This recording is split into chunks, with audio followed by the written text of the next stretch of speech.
Hello दोस्तों, फिर से आपका एक ही रिसर्च में स्वागत है। जी हाँ दोस्तों, हमने मोहम्मद गोरी ख़त्म कर दिया था। अब फिर से हम दिल्ली सल्तनत पढ़ेंगे और आज पूरा दिल्ली सल्तनत ख़त्म कर देंगे। फिर इसके बाद नया वीडियो आएगा। इसमें से ही मैंने अपने हिसाब से नोट्स तैयार किए हैं, तो अपने नोट्स के अकॉर्डिंग मैंने इसको टाइप किया है। कहीं कहीं इस पर मिस्टेक है, तो जहाँ पर मिस्टेक है मैं आपको बताता रहूँगा। तो आज हम दिल्ली सल्तनत को पूरी तरह से ख़त्म कर देंगे। फिर इसके बाद जो नेक्स्ट टॉपिक आएगा उस नए वीडियो के विषय में बताएंगे। देखो, मेरा वीडियो थोड़ा लेट आता है क्योंकि मुझे टाइप करने में टाइम लगता है।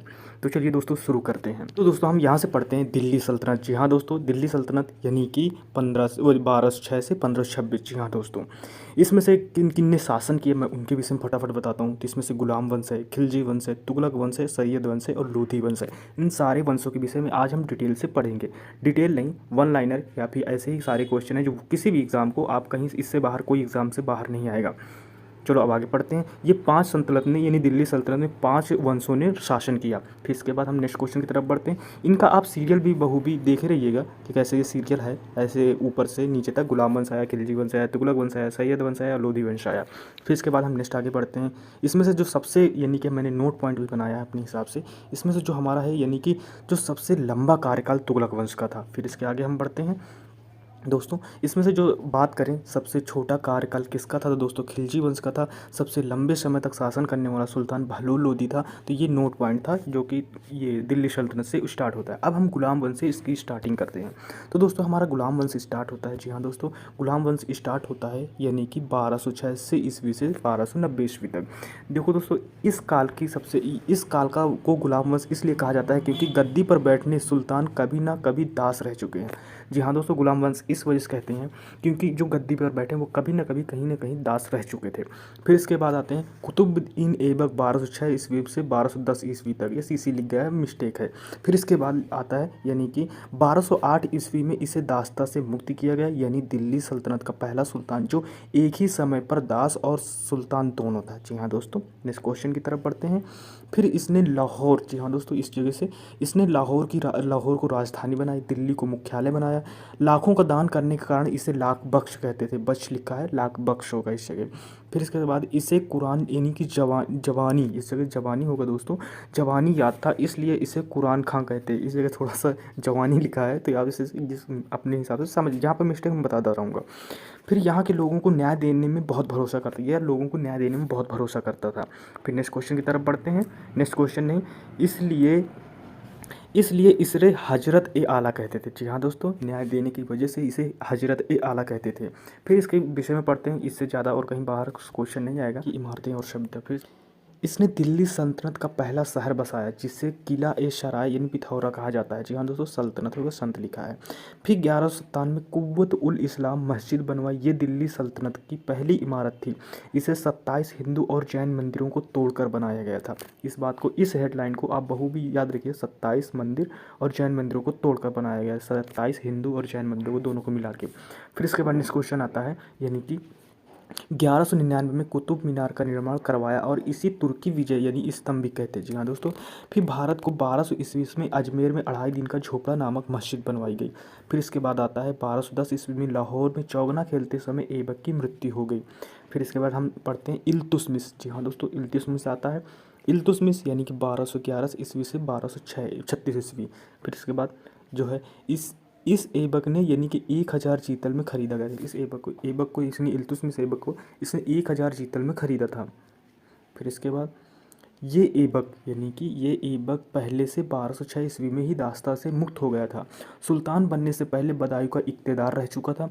जुंद के मैदान में आराम शाह को पराजित किया था इसने इक्ता व्यवस्था प्रारंभ की जिसका प्रमुख इक़्तिदार कहलाता है। ये पॉइंट आप बखूबी नोट करिए, इंपॉर्टेंट दोस्तों, तो इसको आप बखूबी याद कर लीजिएगा।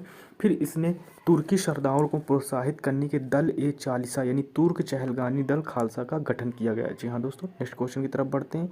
फिर इसके बाद इसने शाही सेना का गठन किया। जी हाँ दोस्तों, इसने शाही सेना का गठन किया। इसने चांदी का टका और तांबे के जीतल चलाए। इसको बखूबी देखो नोट, ये सीधे पॉइंट वाइज पॉइंट है। फिर इसके बाद सिक्कों पर टकसाल नामक टकसाल का नाम लिखवाया, जहाँ पर जो सिक्के बनते थे, यानी कि अपने राज्य का भी नाम लिखवाया। ऐसे ही टकसाल का मतलब यही होता है जहाँ पर सिक्के बनते हैं। फिर इसके बाद आता है 1229 में बगदाद के खलीफा से मंसूर या प्रमाण पत्र प्राप्त किया। फिर इसके बाद आता है 1231 में ग्वालियर विजन लिखा है इस जगह, ग्वालियर विजय पर सिक्कों पर अपनी पुत्री रजिया का नाम लिखवाया। जी हाँ दोस्तों, नेक्स्ट क्वेश्चन यानी कि नेक्स्ट पॉइंट में पढ़ते हैं। इल्तुतमिश, जी हाँ दोस्तों, इल्तुतमिश ने दिल्ली को राजधानी बनाई थी। फिर इसके बाद हमारा आता है, उसने चांदी के 2 सिक्के जारी किए। जी हाँ, टाका और जीतल दोनों का वजन 10 ग्राम था। जी हाँ दोस्तों। फिर इसके बाद आता है रुकनुद्दीन फिरोज। यहाँ दोस्तों 1236 से 1256 तक इसने केवल 7 महीने तक शासन किया दोस्तों। इसकी माँ का नाम खुदा बंदे जहाँ तुर्काना था। ये दानी महिला थी, ये बात याद रखिएगा। फिर हमारी आती है रजिया सुल्तान, यानी कि भारत की पहली महिला जिसने यानी शासक बनी। तो जो पहली महिला शासक थी वो 1236 से 1240 तक रजिया सुल्तान थी। फिर इसके बाद जो इसका पॉइंट आता है, ये लाल रंग का कपड़ा पहनकर, जी हाँ दोस्तों, लाल रंग का कपड़ा पहनकर जुमे की नमाज में पहुंची। भीड़ ने इसे सुल्तान मान लिया और मध्यकालीन इतिहास में यह पहला अवसर था जो जनता ने अपना सुल्तान खुद चुना था। इस बात को आप यहाँ पर बखूबी याद रखिएगा कि मध्यकालीन का एक यानी कि मध्यकालीन में पहला अवसर था जनता के पास कि जनता अपना खुद सुल्तान चुना, वो भी लेडीज़ को, ना कि अभी तक कोई भी अभी तक कोई भी पुरुष व्यक्ति को अपनी तरफ से सुल्तान नहीं चुना गया। जनता का कोई अधिकार नहीं था, लेकिन रजिया को पहली ऐसी महिला शासक थी जिसे जनता ने खुद उसे सुल्तान चुनकर बनाया था। फिर इसके रास्ते का सबसे बड़ा जो रोड़ा था वो तुर्क सरदार एवं उनकी महत्वाकांक्षाएं थी, यानी उनकी इच्छाएं थी। फिर इसके बाद हम पढ़ते हैं, इसने अफ्रीकी, जी हाँ दोस्तों, इसने अफ्रीकी हदीस निग्रो अश्वेत यकूत को बड़े पद दिए। यकूत, एक बात आप याद रखिए, यकूत ये अफ्रीका का था, यानी हदीस इग्रो अवशेत, यानी अवशेत का मतलब ये होता है काला व्यक्ति। अफ्रीका के लोग ज़्यादातर काले हैं, तो यकूत बहुत ही काला था और वो अफ्रीका कंट्री का था। इसके बाद पॉइंट दोस्तों, रजिया के बड़े विरोधी थे अल्तुनिया और कबीर खां। ये दोनों अल्तुनिया और कबीर खां दोनों रजिया के बहुत बड़े विरोधी थे। फिर इसके बाद जब ये दोनों विरोधी थे तो रजिया ने अपना दिमाग लगाया और अल्तुनिया से विवाह कर लिया। जी हाँ दोस्तों, जो इसका विरोध कर रहा था उसी से शादी कर ली। फिर इसके बाद हरियाणा के कैथल में यानी 13/10/1240 में रजिया की हत्या कर दी गई। जी हाँ दोस्तों, उसको मार दिया गया। फिर इसके बाद हम नेक्स्ट क्वेश्चन की तरफ बढ़ते हैं। क्वेश्चन नहीं, ये पॉइंट है, ये कुछ शासक हैं, इन्होंने शासन नहीं किया, ना ही इनके विषय में कुछ खास था। फिर इसके बाद तो आता है बहराम शाह, इसके विषय में कुछ खास नहीं मिलता, तो ज़्यादा टाइप नहीं किया। 1240 से 1242 तक इसका शासन था। अलाउद्दीन मशहूर शाह 1242 से 46 तक था। फिर इसके बाद हम पढ़ते हैं नसरुद्दीन शाह। कुछ पॉइंट है इनके विषय में, तो इनके विषय में हम पढ़ लेते हैं। तो इनके नसरुद्दीन मशहूर शाह यानी 1246 से 1266, ये संत प्रवृत्ति का था, खुद कुरान लिखता था, टोपियाँ सिलता था और उन्हें बेचकर अपना निजी खर्च चलाता था। इसकी एक बहुत अच्छी यानी राइटिंग इसकी बहुत अच्छी थी, ये बात आप समझिएगा। तभी एक जब राइटिंग अच्छी थी तो लोगों को इसकी राइटिंग बहुत पसंद आती थी। तो ये टोपियाँ सिलता था, उन्हीं में कुरान लिखता था, तो ये लोगों को बहुत पसंद था। इस वजह से इसका खर्चा पानी वहीं से चलता था और शासक होने के कारण इसकी टोपियाँ महंगी भी बिकती थी, इस वजह से इसका खर्च भी बढ़िया चलता था। अब ये बलबन का दामाद था, इसने बलबन को अपना वजीर बनाया था। फिर इसके बाद बलबन ने यानी बलबन का पढ़ लेते हैं। बलबन 1266 से 1286 तक। जी हाँ दोस्तों, इसकी मृत्यु के बाद इसकी मृत्यु के बाद इसका बेटा आराम शाह गद्दी पर बैठा। इसे इल्तुतमिश ने मार डाला और स्वयं को दिल्ली का सुल्तान घोषित किया। इसने दोस्तों ताज की गिरती हुई प्रतिष्ठा को स्थापित किया, जो कि पहला जैसा रोबा था शासकों का, उसे इसने बरकरार रखा। फिर इसके बाद इसने दोस्तों दल और चालीसा का अंत किया और अपने आप को ईश्वर का प्रतिनिधि और जिल्ले इलाही घोषित किया। जी हाँ दोस्तों, इसने अपने आप को पैगंबर मोहम्मद का वंशज बताया, यही बलबन ने। और तुर्क सरदार समानता में भरोसा रखते थे, इसलिए सुल्तान के सामने सिर नहीं झुकाते थे। बलबन ने अपनी पुरानी परंपराओं को तोड़कर अपना दरबार ईरानी परंपरा पर आधारित किया। इस पॉइंट को आप बखूबी यानी कि नोट डाउन कर लीजिए कि इसने अपनी पुरानी परंपरा को तोड़ दिया और ईरानी पद्धति पर इसने अपना दरबार सजाया। फिर इसके बाद हम नेक्स्ट यानी कि ईरानी नववर्ष का त्यौहार नवरोज मनाने का प्रारंभ किया गया। दरबार में सिजदा और पाबोस उसकी प्रथाएं लागू की गई। यह पहला सुल्तान था जिसने सेना के लिए अलग से विभाग बनाया, जिसे दीवाने अर्ज कहते थे। इसने 2 गुप्तचर प्रणाली स्थापित की, जिसका नाम ब्रीद मुहानिया था। जी हाँ दोस्तों, इसका नाम ब्रीद था, एक का नाम मुहानिया था। जी हाँ दोस्तों, इसमें से रक्त और लौ की नीति को अपनाया। अमीर हसन और अमीन खुसरो ने अपने करियर की शुरुआत यहीं से की थी। देखो दोस्तों, ये मैं अपनी लैंग्वेज में लिख दिया कि करियर की शुरुआत की थी, यानी कि अमीर हसन, अमीर खुसरो, इन्होंने अपनी करियर की यानी इसी के दरबार से अपना इन्होंने बैठना उठना शुरू किया, कविताएं लिखना शुरू किया और यहीं से ये लोग धीरे धीरे फेमस होने लगे थे। इसका मतलब इन्होंने अपनी करियर की शुरुआत यहीं से की थी। फिर इसके बाद हम नेक्स्ट बढ़ते हैं। फिर इसके बाद दोस्तों आता है अमीर खुसरो ने 7 सुल्तानों का कार्यकाल देखा था। इसे तूतिया ए हिंद नामक है दोस्तों जो कि किताब लिखी थी। इसे भारत का तोता भी कहते हैं। फिर इसके बाद नेक्स्ट क्वेश्चन की तरफ बढ़ते हैं, नेक्स्ट पॉइंट की तरफ। नेक्स्ट पॉइंट है बलबन के समय किसानों का पहला विद्रोह हुआ था। ये विद्रोह बंगाल के तुमरील खां के नेतृत्व में हुआ था। जी हाँ दोस्तों, इस विद्रोह को दबाने के लिए अपने बेटे यानी बुगरा खां को भेजा गया और वह मारा गया। दोस्तों बलबन दास्ता से कभी मुक्त नहीं हुआ, इस बात की खबर किसी को नहीं लगी। जी हाँ दोस्तों, बलबन फेंकता बहुत था, इस बात को याद, और इसके फेंकने के चक्कर में कोई ये नहीं समझ पाता था कि यह दास्ता से मुक्त हुआ है कि नहीं। सबको लगता था यह दास्ता से मुक्त हो चुका है, लेकिन बाद में पता चला इसके मरने के बाद कि यह दास्ता से मुक्त नहीं हुआ था। फिर इसके बाद दोस्तों दास्ता का मतलब यही कि इसे कोई खरीद यानी इसने कभी पैसे नहीं चुकाए, जिस दास्ता के हिसाब से इसे खरीदा गया था।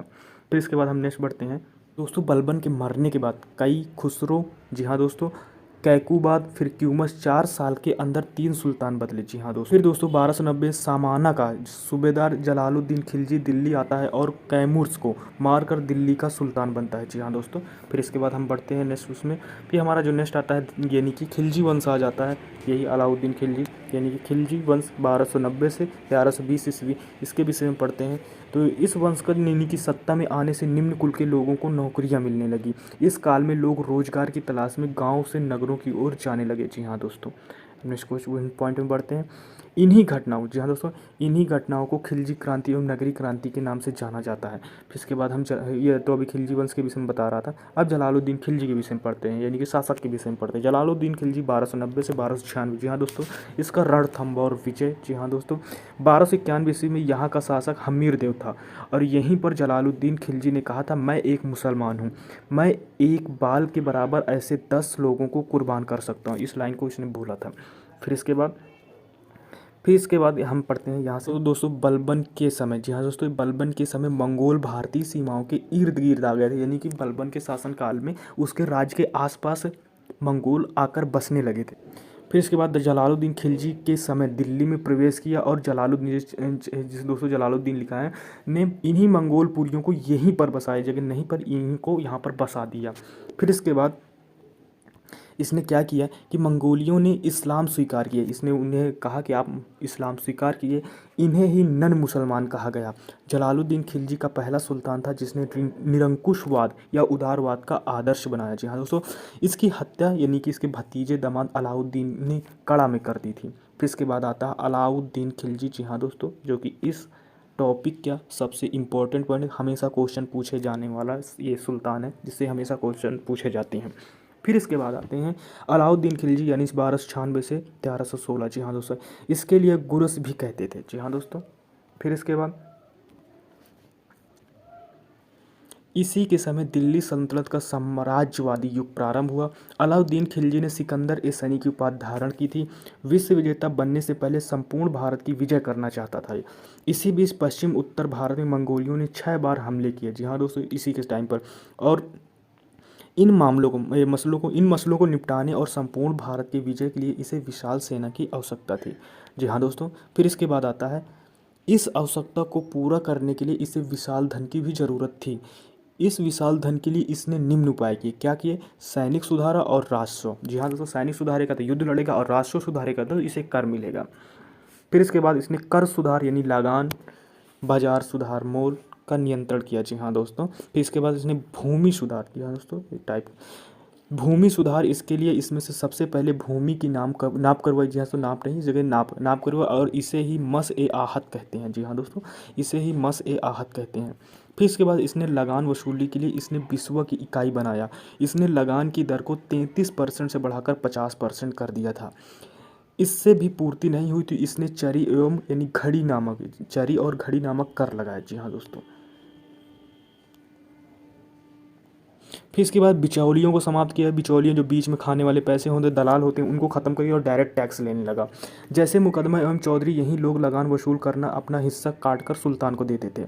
फिर बकाया राजस्व वसूलने के लिए इसने दीवान एवं मुक्त खराज नामक विभाग बनाया। जी हाँ दोस्तों, फिर इसने यानी कि बाजार नियंत्रण के लिए इसने अलग से अध्यादेश जारी कर चुका। इसके लिए मंडी सराय अदा का गठन किया। फिर इसके बाद इसका सबसे बड़ा यानी कि जो अधिकारी यानी कि दोस्तों इसका जो सबसे बड़ा अधिकारी यानी सदन कहलाता था। जी हाँ दोस्तों, नेक्स्ट क्वेश्चन की तरफ बढ़ते हैं। फिर दोस्तों इसी के द्वारा इसने राजकीय एकाधिकार या और समाजवादी नामक एक मुल्तानी नामक व्यापारी गुप्त रूप से नियुक्त किया। गुप्त रूप से नियुक्त करने का मतलब जैसे कि आप देख सकते हैं कोर्ट यानी कि सरकारी दुकानें नियुक्त की, लेकिन लोगों को व्यापारियों को नहीं मालूम था कि ये सरकारी दुकानें, तो ये लोग मार्केट में आने से कीमतों को अपने हाथ में कंट्रोल करवा लेते थे, यानी कि कीमतों को बढ़ने नहीं देते थे। फिर इसके बाद जो कीमतों को बढ़ने नहीं देते थे और मांस कटवा लेते थे, हाँ अगर कीमत अगर आप बढ़ा रहे हैं तो उसका उतना ही मांस काट लिया जाता था, ये बात पूरी तरह से सच है। फिर इसके बाद सैनिक सुधार, इसने सेना को केंद्रीय बना दिया और अर्थात सेना को सुल्तान के प्रति वफादार, यानी सेना उसी की वफादार होती है जो, यानी सेना को जो वेतन देगा सेना उसी की वफादार होगी। फिर वफादारी वेतन और पेंशन से निश्चित होती है। जी हाँ दोस्तों, मैंने ये लिखा पेंशन और वफादारी से निश्चित होती है। फिर उसके बाद इसने दाग और चेहरा यानी पराली अपनाए। दाग और चेहरा पराली अपनाए मतलब कि इसने घोड़ों पर दागना और चेहरा पराली का मतलब कि वर्दी निश्चित की कि ये हमारे हमारे विभाग का सैनिक है, ये यानी कि सुल्तान का सैनिक है, अलाउद्दीन खिलजी वंश का सैनिक है। इस वजह से पराली का मतलब ये होता है एक वर्दी, एक यूनिफॉर्म होती है। फिर इसके बाद आता है अलाउद्दीन खिलजी के दक्षिण विजय का श्रेय इसे गुलाम मलिक यानी कफूर को जाता है। मलिक कब गुलाम, जो कि गुलाम ही था क्योंकि इसे खरीदा गया था, ये भी एक तरह से दासी था, तो मलिक कफूर को ये जाता है। फिर इसके बाद हमारा आता है दोस्तों देवगिरी के राजा की यानी कि राजा रामचंद्र देव को पराजित किया। इसने दक्षिण के सभी राज्यों पर विजय हासिल कर ली थी, केवल पांड राज्य और मांडर पर विजय हासिल नहीं कर पाए दोस्तों, क्योंकि इस बीच इसे अलाउद्दीन की मौत की सूचना मिली। किसे? यही मलिक कफूर को, क्योंकि दक्षिण में जितने भी शासन को विजय करने जाता है वो मलिक कफूर ही होता है। तब इसे बीच में खबर मिल जाती है कि अलाउद्दीन खिलजी की मौत हो गई है, तब ये वापस दिल्ली आ गया। तो इस वजह से उन शासकों को नहीं जीत पाया, यानी कि दो शासन को नहीं जीत पाया ये। फिर इसके बाद इसके अलाउद्दीन खिलजी के 4 वर्ष के बेटे यानी शिबाहुद्दीन को सुल्तान घोषित कर दिया इसी ने, यानी कि मलिक कफूर ने, और स्वयं को उसका प्रतिनिधि बाद में इसकी हत्या करके 35 दिन तक दिल्ली का सुल्तान बना दोस्तों। जी हाँ दोस्तों, अब नेक्स्ट उसमें पॉइंट पढ़ते हैं। और एक और थोड़ा नोट पॉइंट है, यानी कि कभी पूछा तो नहीं गया है। कहते हैं कि मलिक कफूर ने अलाउद्दीन खिलजी की बीवी के साथ शादी कर लिया ताकि यह एक हिजड़ा था, यानी कि एक तरह से गे था। फिर इसके बाद हम नेक्स्ट टॉपिक में बढ़ते हैं, यानी कुतुबुद्दीन यानी मुबारक शाह खिलजी। जी हाँ दोस्तों, ये मुबारक शाह खिलजी यानी 1316 से 1320। जी हाँ दोस्तों, इसमें हम पॉइंट में पढ़ेंगे कि नोट पॉइंट है दिल्ली का पहला सुल्तान जिसने स्वयं को खलीफा घोषित कर लिया। ये दिल्ली का पहला सुल्तान था जिसने दक्षिण की किसी राज्य यानी देवगिरी और दिल्ली सल्तनत में मिला लिया। जी हाँ दोस्तों, देवगिरी को दिल्ली सल्तनत में मिला लिया। फिर इसके बाद इसमें इसके समय अय्याशी चरम पर थी, ये बात आप याद है, अय्याशियाँ बहुत होती थीं इसके चरम पे, इसके यानी कि शासनकाल में। फिर इसके बाद इसमें से हम टॉपिक स्टार्ट करते हैं पॉइंट वाइज। अप्रैल 1320 20 सितंबर 1320 नसरुद्दीन खुसरो शाह ये दिल्ली का पहला सुल्तान था जो भारतीय यानी कि इसका पूर्वज जो थे वो हिंदू थे। इस बात को आप बखूबी याद रखिएगा। अप्रैल 1320 सितंबर 1320 तक नसरुद्दीन खुसरो शाह ये दिल्ली का पहला सुल्तान था जो भारतीय है, यानी कि इसके जो पूर्वज थे वो हिंदू थे। एक बात आप ये पूरी तरह से याद रखिएगा कि हिंदुस्तान में पहले सिर्फ हिंदू थे, मुसलमान बाहर से आए तब जाके दबिश में कुछ हिंदुओं ने यानी कि मुसलमान बने, और 19 में से नसरुद्दीन खुसरो शाह है। ये बात आप तभी इसके पूर्वज जो थे वो हिंदू थे।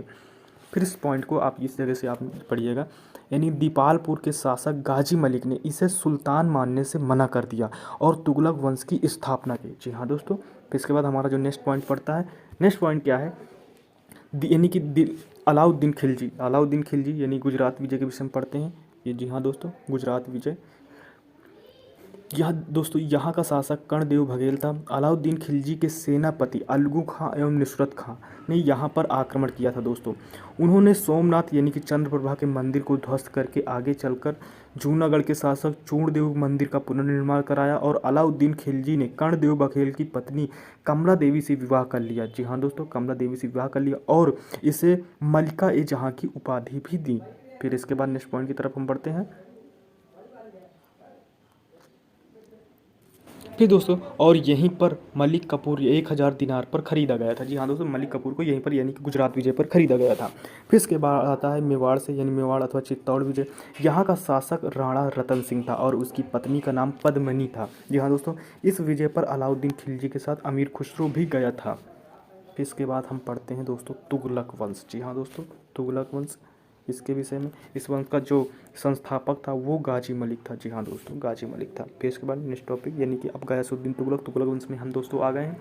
दोस्तों अगर ये वीडियो आपको यानी कि अच्छा लगता हो और हाँ दिख रहा हो कि भाई मैंने मेहनत की है, तो प्लीज़ सब्सक्राइब और लाइक ज़रूर करें और शेयर भी करें उन लोगों के पास जिनकी इन्हें ज़रूरत है या कंपटीशन एग्ज़ाम की तैयारी करते हों। तो दोस्तों जैसे वैसे तो ये वनडे एग्ज़ाम के हिसाब से मैंने इसको लिखा है अपने हिसाब से।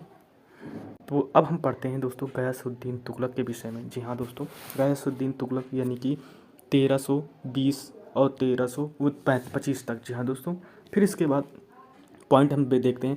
दिल्ली सल्तनत का पहला सुल्तान जिससे सिंचाई एवं नहरें बनवाई। जी हाँ दोस्तों, और ये अफ्रीका महाद्वीप की यानी मोरक्को का निवासी है।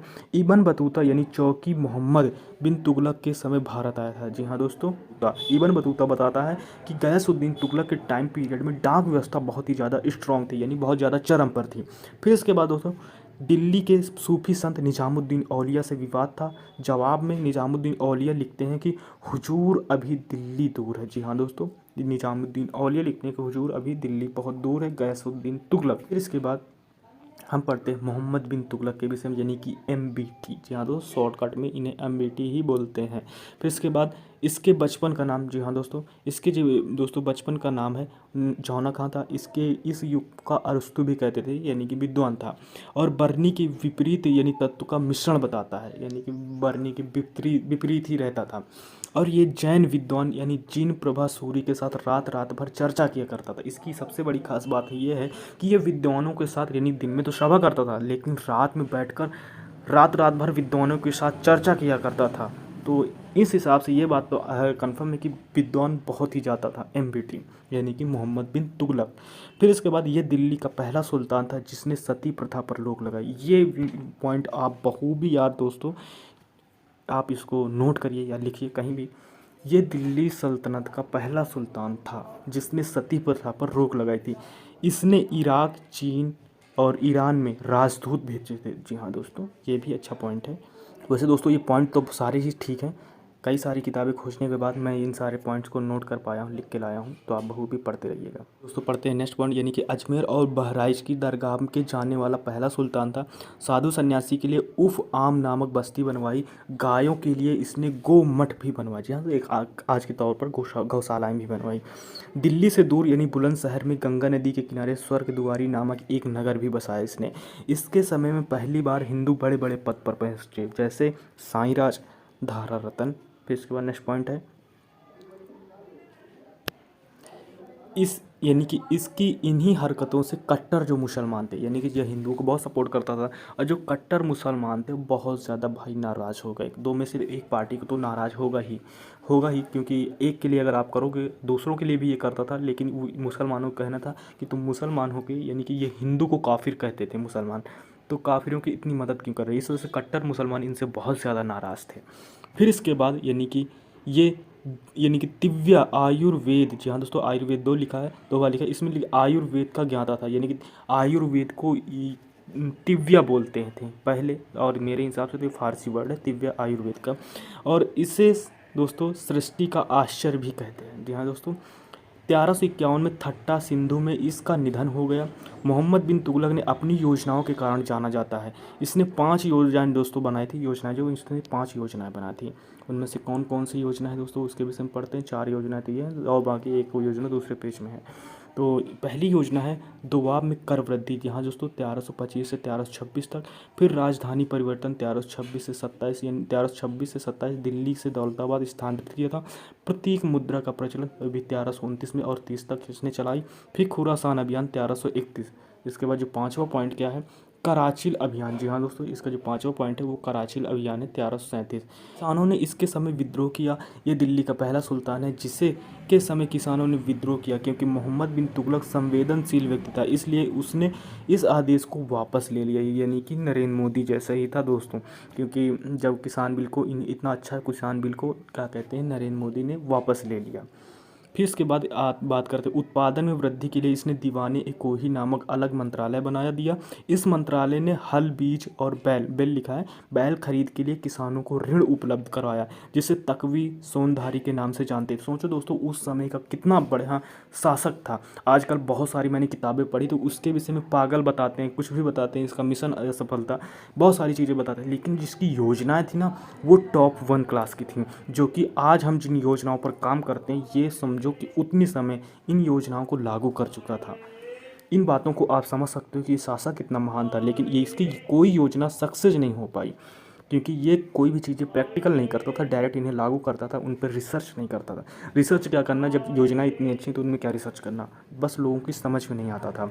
अब बात करते हैं वैज्ञानिक विधि का प्रयोग किया और खेतों में सय्यावर्तन चक्री विधि का प्रयोग किया। ऐसा करने वाला विश्व का प्रथम सुल्तान था। सोचो इसके पास इतनी बढ़िया अच्छी नॉलेज थी और टेक्नोलॉजी भी बोल सकते हैं, यानी कि सय्यावर्तन चक्री विधि, यानी कि हाइब्रिड वाले, यानी कि खेतों पर चक्री तरह से, यानी कि उसमें से फसल काटो फिर दूसरी फसल बो, एक बार एक फसल नहीं, उसमें से कई बार कई तरीके से फसल बोती रहो, जिससे उसकी उर्वरता बनी रहती है, उपज बनी रहती है। ऐसा विद्वान शासक था। फिर इसके बाद हम पढ़ते हैं यानी कि फिरोज शाह तुगलक के विषय में। जी हाँ दोस्तों, फिरोज शाह तुगलक यानी 1351 से 1388। इसकी माँ जो थी वो हिंदू थी दोस्तों। जी हाँ दोस्तों, इसकी माँ हिंदू थी और इसका राज्य अभिषेक ठट्टा के 1351 में हुआ था। सबसे अधिक भ्रष्टाचार इसी सुल्तान के समय हुआ था। सर्वाधिक लोक कल्याणकारी कार्य पीसी के समय में हुआ था। जी हाँ दोस्तों, इसी के समय कल्याणकारी कार्य भी इसी के समय, पीसी लिखा है, कल्याणकारी जो कार्य हुए थे इसी के समय हुआ था।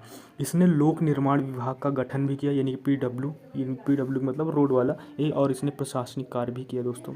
तो इसके दोस्तों प्रशासनिक कार्य क्या है उनके विषय में हम पढ़ते हैं। देखो दोस्तों, प्रशासनिक जो कार्य हैं वो है ऋण पंजिकाओं को समाप्त कर दिया, दंड विधान में परिवर्तन किया, यानी एक समान सरकारी नौकरी को वंशागुणित बना दिया। फिर इसके बाद नगद वेतन की जगह जागीर और इक्ता यानी कि लाख बांटते थे, और बुद्ध जीवों को पेंशन दे दी, यानी कि आज के तौर पे वैज्ञानिक यानी बहुत ज़्यादा लेखक राइटर्स जो विद्वान थे उनके विषय में इन्हें पेंशन व्यवस्था की। फिर इसके बाद ख्वाजा हुशामुद्दीन के नेतृत्व में राजस्व का अनुमान लगाया गया, जब पता चला कि दिल्ली सल्तनत की वार्षिक आय 6,75,00,000 रुपये है। जी हाँ दोस्तों, जब इसकी इतनी आय पता चली तो इसने क्या किया दोस्तों, 24 कर को समाप्त कर दिया।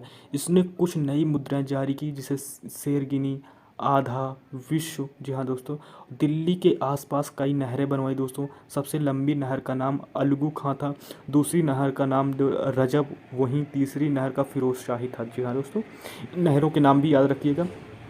फिर इसके बाद हम नेक्स्ट पॉइंट है, इसे दासों का बहुत शौक था, यानी कि दास रखता था, और दासों की भर्ती के लिए दीवान ए बंदगार नामक विभाग भी बनाया दोस्तों। इसके जरिए 1,80,000 दांतों लिखा है दोस्तों। मेरा मिस प्रिंट बहुत है, मैंने बहुत जगह मिस की, मैं यानी कि नहीं टाइप कर पाता यार, तो इस वजह से थोड़ा बहुत जगह वो है, तो इसको आप अपने हिसाब से हैंडल करके, बाकी मैं गलतियाँ बताता हूँ कहाँ पर कहाँ मिस्टेक हुआ, उसके लिए दोस्तों आई एम रियली सॉरी। अब इसके बाद इसमें 1,80,000 दासों की भर्ती की गई थी। इसने कई कारखानों और 1200 बगीचे भी लगवाए दोस्तों। फिर इसके बाद हम नेक्स्ट पढ़ते हैं। नेक्स्ट हमारा आता है पॉइंट, इसमें से दोस्तों इसने निःशुल्क दवा के लिए दारू शफा स्थापित कराया, रोजगार दफ्तर, निकाह दफ्तर और वृद्धा पेंशन। सोचो कितने महान अच्छे अच्छे शासन थे। आपके विषय में शायद कोई पढ़ाया हो या ना पढ़ाया हो, लेकिन सोचो ये बहुत इंपॉर्टेंट पॉइंट है, और ये सिविल सर्विस के एग्ज़ाम में ऐसे पूछे जाने वाले क्वेश्चन हैं जो मैं आपको पढ़ा रहा हूँ, क्योंकि मैं भी सिविल सर्विस की तैयारी कर रहा हूँ, तो उसी हिसाब से मैं नोट्स और बनाता हूँ जिससे रिवीजन हो और आपको काफ़ी हद तक हेल्पफुल बने। फिर इसके बाद ये दिल्ली का पहला सुल्तान था जिसे ब्राह्मणों पर यानी कि जजिया कर लगाया गया। मकबरों पर स्त्रियों के जाने पर रोक लगा दी। किसानों से 1/10 सिंचाई कर लिया जाता था। जी हाँ दोस्तों, बहुत ही कम सिंचाई कर लिया जाता था, 1/10 का मतलब यही होता है। फिर इसके बाद दोस्तों ऐसी कि यानी ये नसरुद्दीन महमूद शाह, इसका कोई शासनकाल ठीक नहीं था जो नहीं पूछा जाता। ये 1394 से 14 तक था। फिर इसके बाद दोस्तों सैयद वंश आता है। जी हाँ दोस्तों, सैयद वंश, इसके विषय में कुछ इंपॉर्टेंट पॉइंट्स हैं, अच्छा भी है यानी कि इस वजह से मैंने इसको लिखा, और ये इसमें कुछ पॉइंट है तो आप इसको पढ़ लीजिएगा। फिर इसके बाद जो हमारा पॉइंट है, इस वंश का संस्थापक खिज्र खान था। खिज्र यानी खान 1414 से 1421। इसने ना कभी सुल्तान की उपाधि धारण की और दोस्तों ना ही अपने नाम के सिक्के जारी किए। इसकी प्रजा इसे प्यार से सैयद ए आला कहती थी। फरिश्ता कहता था कि इसकी मृत्यु पर लोगों ने यानी कि वस्त्र, फरिश्ता दोस्तों आप भगवान मत समझना कि फरिश्ता का, फरिश्ता एक राइटर था। इसकी मृत्यु पर लोगों ने काले वस्त्र पहने थे। दोस्तों ये अच्छा शासक था, बात ये है दोस्तों। ये अपने को बहुत ही उदारवादी, इसे जितनी प्रजा थी इसे उदारवादी शासक के नाम से जानती थी। तो इस वजह से लोगों ने इसकी यानी शोक जताने के लिए इसने काले वस्त्र लोगों ने पहने थे। फिर इसके बाद हम पढ़ते हैं मुबारक शाह। जी हाँ दोस्तों, ये दोस्तों मुबारक शाह 1421 से 34 सी लिखा है, ये इस जगह ऐसे होना चाहिए। इसने दोस्तों मुबारकबाद नामक शहर बसाया था। फिर इसके बाद नेक्स्ट पॉइंट नीचे लिखे हैं। और इसके दरबार में दोस्तों, इसके दरबार में तारीख़ मुबारक शाही का लेखक मियाँ बिन अहमद सर हिंदी रहता था। जी हाँ दोस्तों। फिर इसके बाद मोहम्मद शाह आते हैं। मोहम्मद शाह यानी कि 1434 से और 1441, इसने लाहौर के सूबेदार बहलोल लोधी को अपना पुत्र कहा और खान ए खाना की उपाधि हासिल की। फिर इसके बाद जो हमारा नेक्स्ट पॉइंट आता है अलाउद्दीन आलम शाह। फिर इसके बाद दोस्तों जो हमारा नेक्स्ट पॉइंट आता है अलाउद्दीन आलम शाह 1441 से 1451। इस वंश का अंतिम एवं यानी कि दोस्तों इस वंश का अंतिम एवं सर्वाधिक आयु शासक था।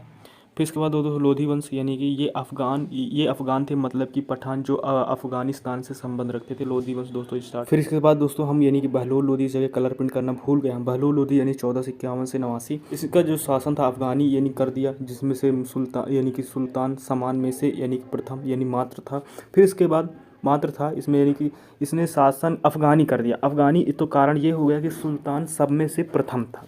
फिर इसने दोस्तों क्या किया कि टंका का 1/3 आकार का चांदी का सिक्का चलाया, जिससे बहलोल लोधी कहते हैं। यह बहुत लोकप्रिय था और ये शेर शाह सूरी तक चलता रहा। जी हाँ, तो ये सिक्का इतना बढ़िया था कि क्या कहते हैं शेर शाह सूरी तक शासक तक चलता रहा।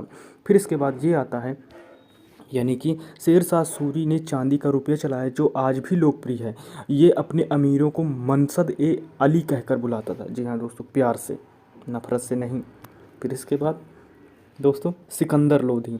जी हाँ दोस्तों 1400 यानी कि 89 से 1517। इसके बचपन का नाम था निज़ाम। जी हाँ दोस्तों, इसके जो बचपन का नाम था निज़ाम। फिर इसने फिरोज़ शाह तुगलक की तरह इसकी माँ भी तुगलक थी। यह ऊंचे सिंहासन पर बैठता था। 1504 में यानी कि आगरा नगर की स्थापना की। दोस्तों इस साल का कहाँ से आगरा लिखा है। फिर ये दोस्तों रात रात भर जग कर व्यक्तिगत सभा करता था।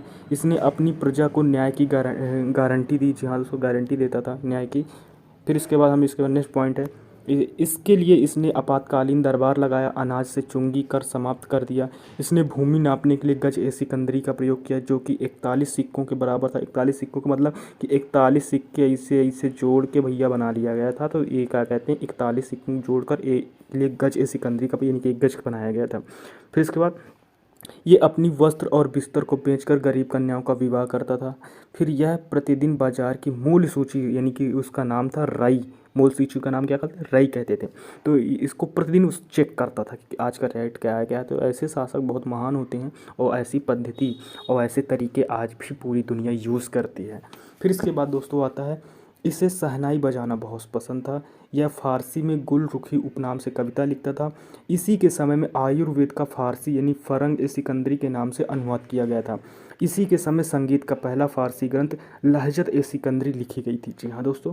फिर इसके बाद भाई आते हैं इब्राहिम लोदी, छोटा सा इब्राहिम लोदी यानी कि 1517 से 1526। दोस्तों ये दिल्ली सल्तनत का, जी हाँ दोस्तों, ये दिल्ली सल्तनत का अंतिम सुल्तान था। पानीपत के प्रथम युद्ध में मुग़ल बादशाह बाबर से पराजित हुआ था।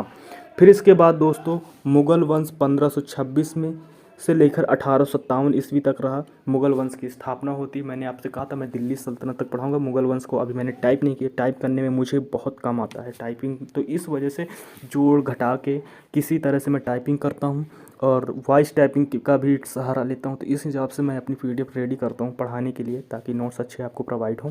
बाकी आपको वीडियो अगर अच्छा लगा हो तो प्लीज़ लाइक शेयर सब्सक्राइब ज़रूर करें और हमारे वीडियो में हमेशा बने रहें, क्योंकि यही रिक्वेस्ट है। अगर आप किसी एग्ज़ाम की तैयारी करते हैं, अगर आप स्टूडेंट नहीं हैं तो ऐसी कोई ज़रूरत नहीं है। और हाँ, अगर और तो दोस्तों मिलते हैं नेक्स्ट वीडियो में, तब तक ले टेक केयर, बाय बाय, जय हिंद।